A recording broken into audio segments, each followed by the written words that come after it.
So hello sir, this is activity 7. So this app we are making is barangay election app.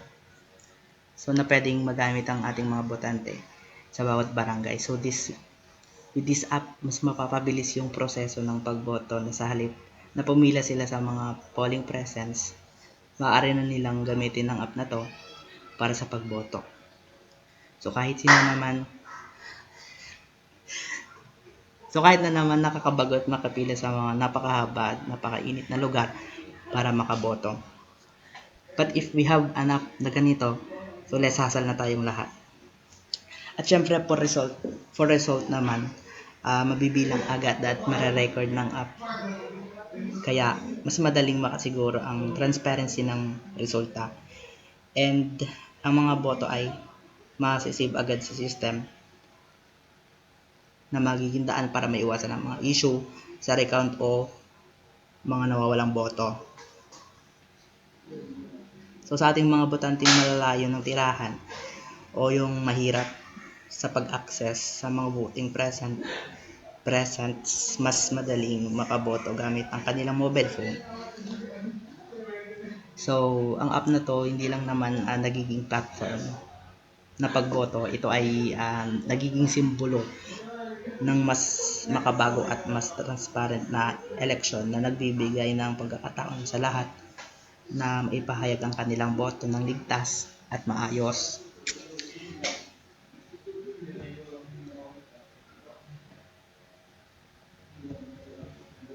So, for what ideas for making the app?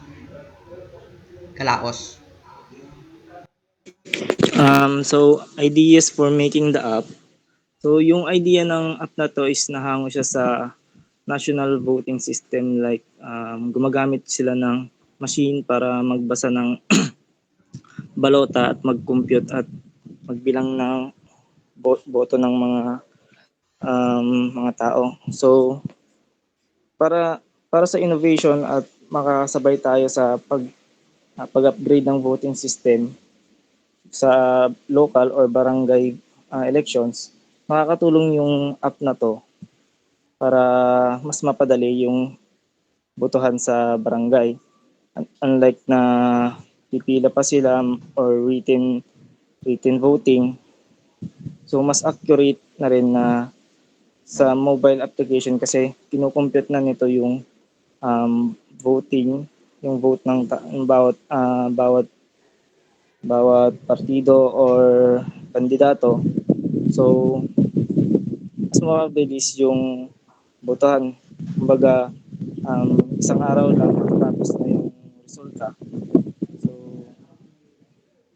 sa app na to is mas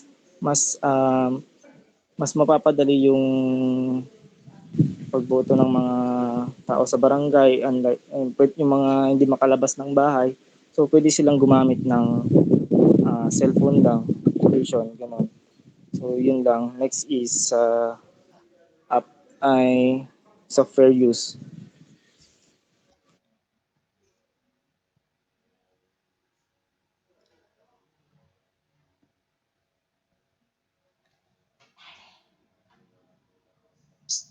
Dito sa homepage is dito mamimili ng mga barangay and then may button siya, then gumamit din kami ng mga asset for image background. So dito sa voting page.dart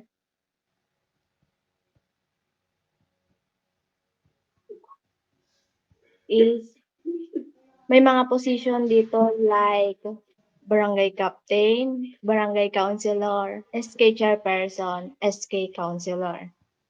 And then sa loob ng position, meron tayong in-input na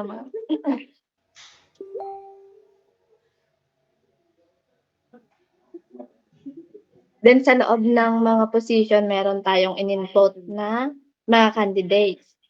Then, if magse-select ng position, pupunta siya sa selection ng candidates. Then, pwede na siyang mag-vote. And then, pagtapos, may lalabas na confirmation na naka-vote na tayo. And then sa reference namin is ChatGPT kasi hindi naman maiiwasan na magkaroon ng error at kailangan din ng tulong ni ChatGPT.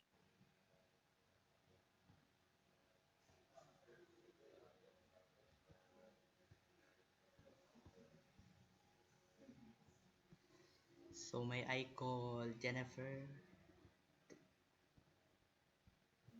for So, yeah. Thank you.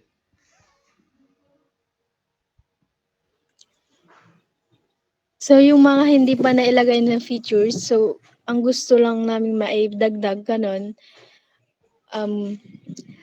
yung profiles. Sa profiles, dito papasok yung mga info ng mga tatakbong mayor, ganon, para makita ng mga taong bayan kung ano yung mga qualification nila and some info para malaman din ng mga boboto sa kanila. Tapos, pwede rin yung sample ballot. Kasi hindi naman lahat ng tao is naiintindihan and alam nila yung mga gagawin sa pagboto since bago rin itong app na to. So, pwede rin yung sample ballot para guide ng mga hindi pa alam bumoto. Pwede rin yung real time para maiwasan yung dayaan sa bawat votings. At para makita rin ng mga botante na real time yung ginagamit nilang app. So, next.